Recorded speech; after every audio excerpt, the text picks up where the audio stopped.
ચાલો આજે આપણે બનાવીએ શિયાળા સ્પેશિયલ ગુંદરના લાડવા. ગુંદરના લાડવા બનાવવા માટે આપણે સૌપ્રથમ પેણીમાં આપણે ઘી મૂકી દેવાનું છે. એ ઘીમાં આપણે ગુંદર જાજો બધો ગુંદર લઈને આપણે એને તળી લેવાનો છે. પછી એ ઘીમાં આપણે 100 ગ્રામ જેટલો અડદનો લોટ નાખીને એને આપણે શેકવાનો છે. એ થોડો શેકાઈ જાય પછી એમાં આપણે ભાખરીનો જે કરકરો લોટ છે એ આપણે એડ કરી દેવાનો છે. એ બેવ લોટને આપણે સરખો શેકી લેવાનો છે.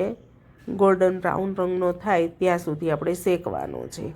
પછી એમાં આપણે મસાલામાં નાખવાનું છે કાજુ, બદામ, પિસ્તા, જે આપણે ડ્રાયફ્રૂટ નાખવું હોય એ આપણે નાખી શકીએ છીએ. અને ખસખસ નાખવાના, મગજતરી નાખવાની છે, સૂંઠ નાખવાની છે, ગોળ આપણે નાખવાનો છે. લોટ બરાબર શેકાઈ જાય પછી આપણે એ બધા મસાલા એડ કરી દેવાના છે. અને કાજુ બદામને એ બધું આપણે જે કટિંગ કર્યું હતું એ બધું પણ એડ કરી દેવાનું છે.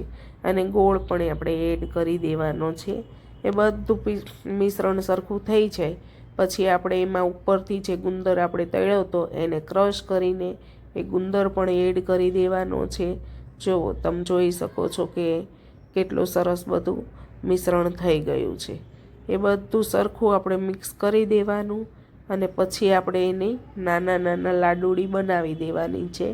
નાના આપણે એને ટેફલી પણ પાડી શકીએ છીએ, પણ અમને લાડુ ગમે એટલે અમે લાડુ બનાવીએ છીએ.